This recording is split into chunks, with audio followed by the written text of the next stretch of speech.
Ashley. So glad to have you back with me today.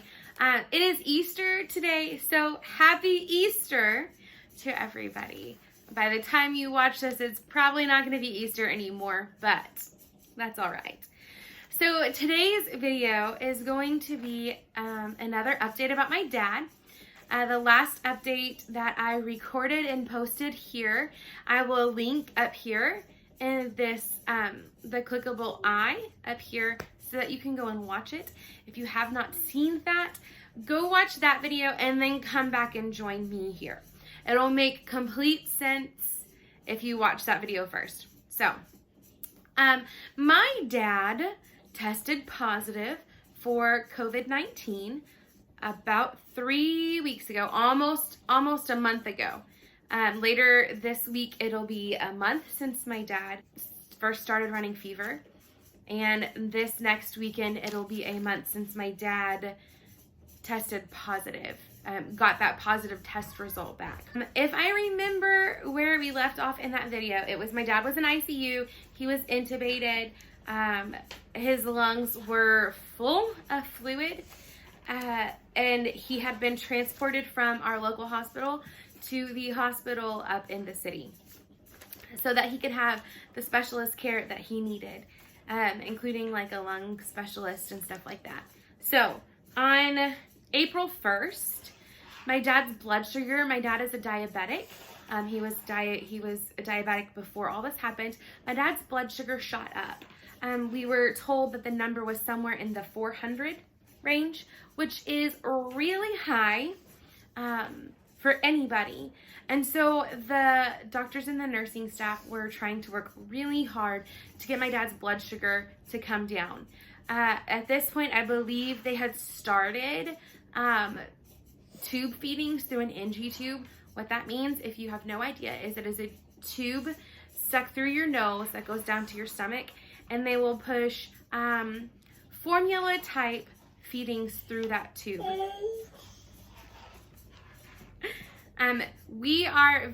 My family is very familiar with tube feedings because of my daughter. She has a tube. It's not an NG tube. It is a Mickey button, and it's in her stomach. So we're familiar with the tube feeding world. On April 2nd, there wasn't much change. So at this point, we were getting really frustrated because we weren't seeing any improvement. We were very thankful that Dad hadn't gotten worse, that he hadn't gone on the other end. But we were getting frustrated because every day was about the same. Really, not much has changed. And we were just getting really frustrated because why? Why has not much changed? What's going on? It has been very frustrating for us as Dad's family, his kids. He's got 4 kids and my mom. It's been very frustrating for us to have to sit and wait for most days. It's one phone call with an update.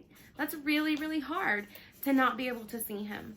So on April 2nd, his blood sugar was high. It was elevated. It wasn't as high as it was the day before.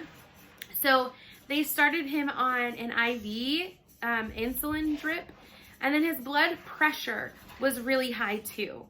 So they, and then there was something else that Mom said was really high, and I can't remember what it is, but that was really high too. And so they were trying to bring those numbers down and get them in a better range, a more normal range. And so that was their main focus. On April 3rd, his oxygen was increased back up to 50% oxygen.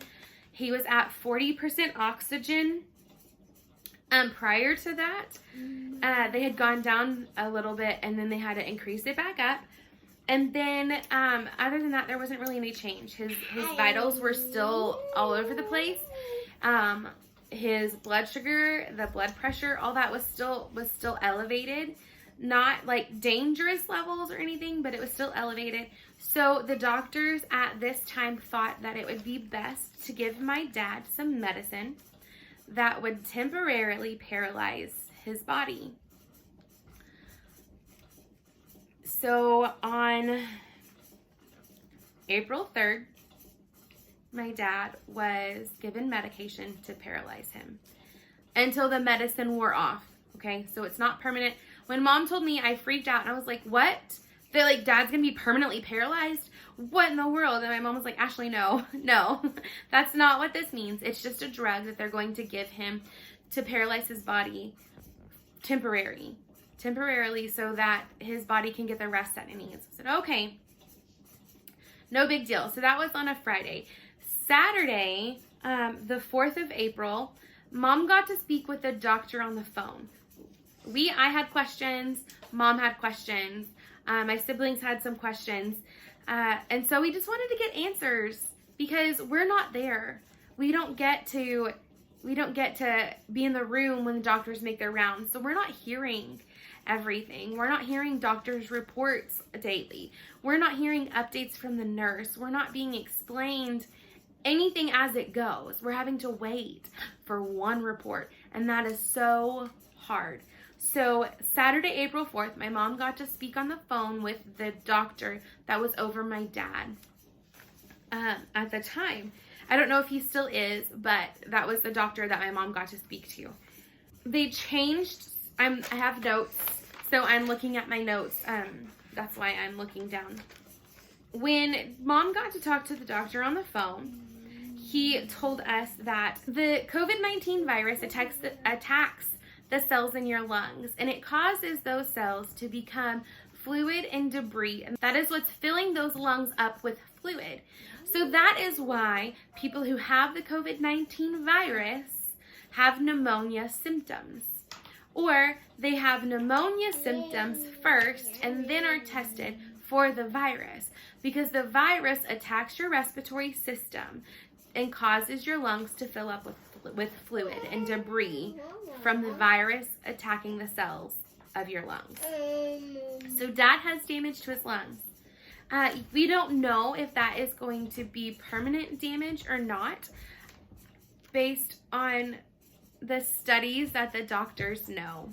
Up to this point, my dad had been very heavily sedated with the medication to have him be in a medically induced coma so that his body could rest. The reason why my dad was given drugs to paralyze his body temporarily is because the oxygen that was going into his body through the ventilator was going to his muscles instead of his vital organs. So his muscles were getting all of the oxygen instead of his lungs and his heart and his brain and his blood. So the doctors decided that paralyzing Dad with a drug that they gave him temporarily would help his body relax and his muscles not get as much oxygen as his heart and his blood and his brain and his lungs, because his vital organs needed the oxygen more than his muscles during this time. So it was to give Dad's body's muscles time to relax so that his body could rest and heal the way that it needed to. At this point, Dad's sugars had skyrocketed a few days before, but they were under control now. And the doctor explained to us the medicine that Dad was given to attack the virus. So my dad was on, it's the hydrochlorox of something. It is from what I understand, it is that anti-malaria drug. So hydrochloride something. I am not sure. Medical terms and medicines are really hard to pronounce. And then he was on azithromycin. They were giving these through his IV. My dad was also getting feedings through his NG tube, and I learned that that was from a peptide formula. I was interested in wanting to know what kind of formula they were giving my dad based on my previous knowledge to that lifestyle, or that type of way of being fed. On Sunday, April 5th, there was no change. There was no change in my dad. He wasn't showing any signs of improvement. He hadn't gotten worse. And then they took him off of the medication that they gave him to paralyze him. So my dad was no longer on the medication for the paralytic medication. On April 6th, they changed my dad's sedation medication So he had been sedated for 10 days at this point. They changed his medication to make him so that he would be more alert and aware of what was going on. Monday was a hard day. Monday was a really hard day. There was no change. The outlook looked kind of bleak. We had been given pretty much the same information for like 9 days at this point.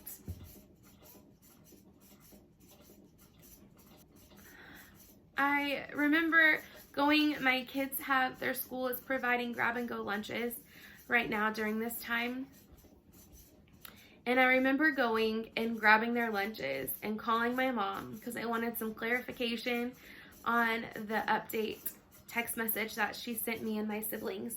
And I couldn't help but thinking that Dad wasn't going to pull through this. That the last phone conversation I had with my dad was one where he was sick and he was short with me and he was irritated at the fact that I had called him to check on him because I was concerned. One where I heard my dad struggling to breathe. And I was afraid that the last memory of me talking to my dad was going to be that. I was afraid that my dad wasn't going to pull through. I was afraid that I wasn't going to get to see my dad again. And I just came home and I was just afraid that was going to be it. I was afraid that my mom was going to have to navigate having to plan my dad's funeral during this time and have to navigate losing my dad because things weren't looking good. So on April 7th, I got a phone call from my mom. My heart sank a little bit, but it wasn't bad news. It wasn't news that I was anticipating. My dad woke up. They took the tube out that was helping him breathe, and my dad was on a little bit of oxygen, not very much. My dad was breathing on his own, and he was awake. I was so excited. So excited. I remember like jumping up and down and laughing and thanking God for healing my dad to this point.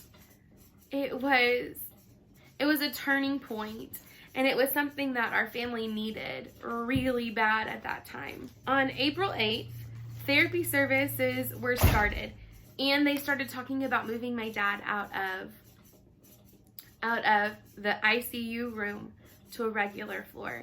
Later that afternoon, he was moved, and they started therapy services like speech and occupational therapy, and I'm pretty sure they started physical therapy too. See, my dad had been sedated for 11 days. And of those 11 days, he was paralyzed for 48 hours. Dad's body and his muscles started breaking down because he wasn't using them. And that's what happens to our muscles when we don't use them. They break down. And then my dad also had a tube in his throat, and he had a machine breathing for him. My dad's throat was sore. It hurt to talk. His voice was hoarse. It hurt to swallow. My dad was still had the feeding tube in his nose, and he was still being fed that way.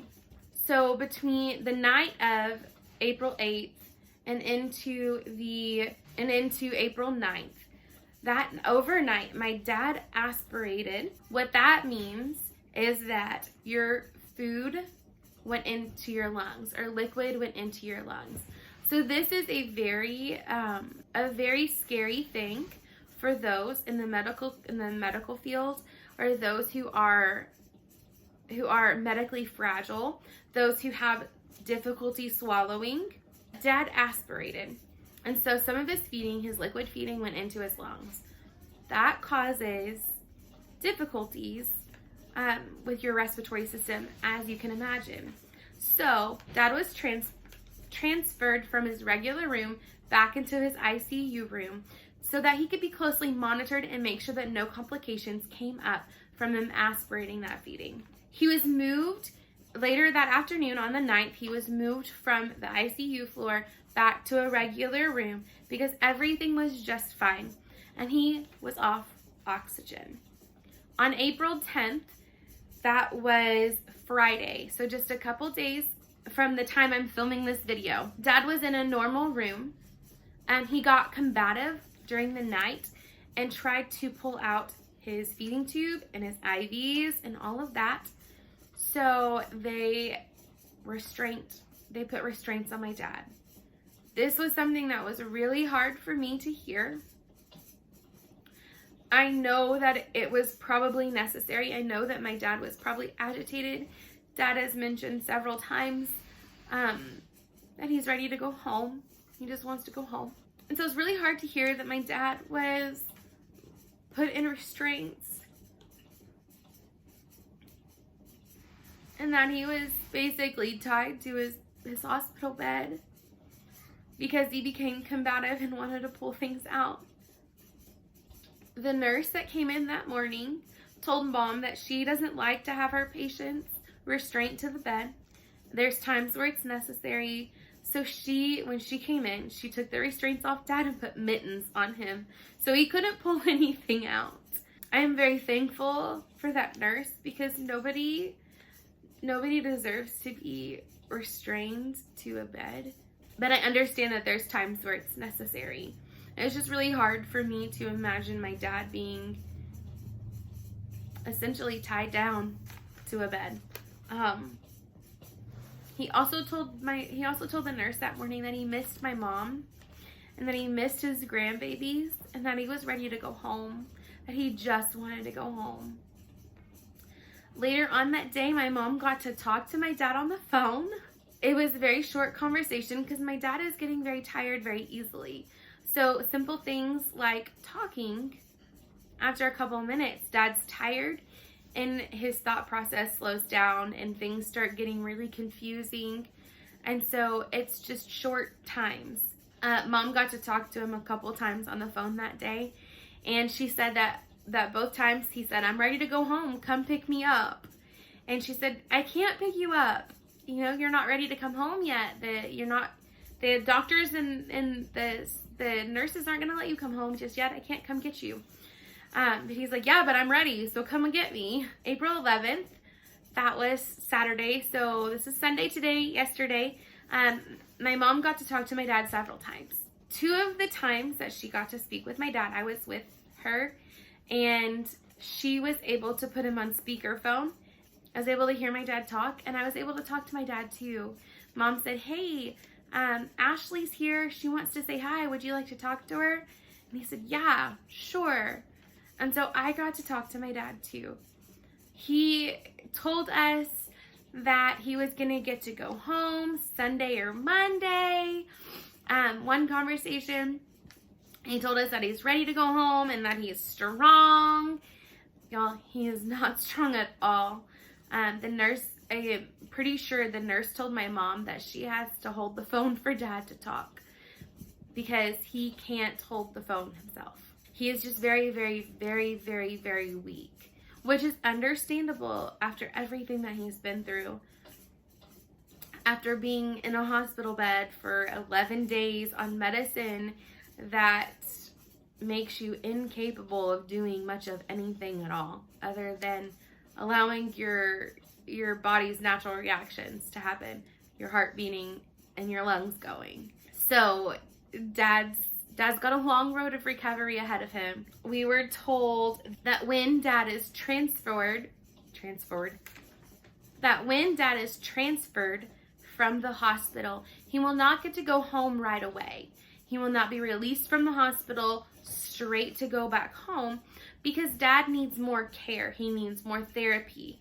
At this point, Dad was not able to to coordinate his muscles enough to swallow. And the doctors wanted to give him time to heal a little bit more before they pushed soft oral feedings. So he was still being fed through an NG tube in his IV. But yesterday morning he did get some applesauce.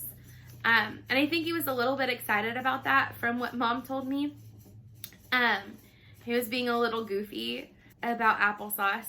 He told her that she got to eat applesauce, or the nurse told her that he got to have some applesauce. So Mom asked, she's like, I heard you got some applesauce. Was it good? And Mom said, Dad goes, yep, applesauce. So, I mean, applesauce is applesauce, and I can see my dad being like, yeah, it was applesauce, you know.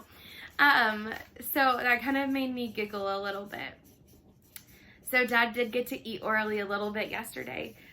Today is April 12th. They ran another test to see if Dad was clear of the virus or not.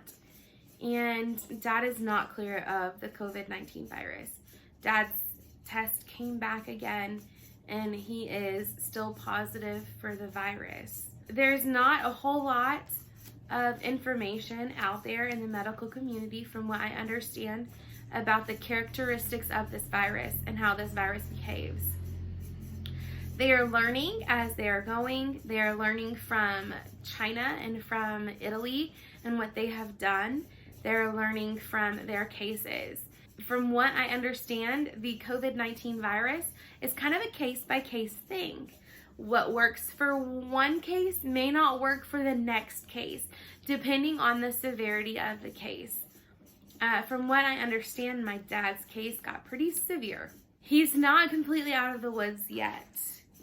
My dad is very weak. He is going to require months and months and months of therapy to be able to get back to where he was. Now, my dad was not super strong to begin with before he got the virus. My dad has a spinal injury that causes nerve damage. And so my dad was weak before. My dad did not get up and get out and get about very well.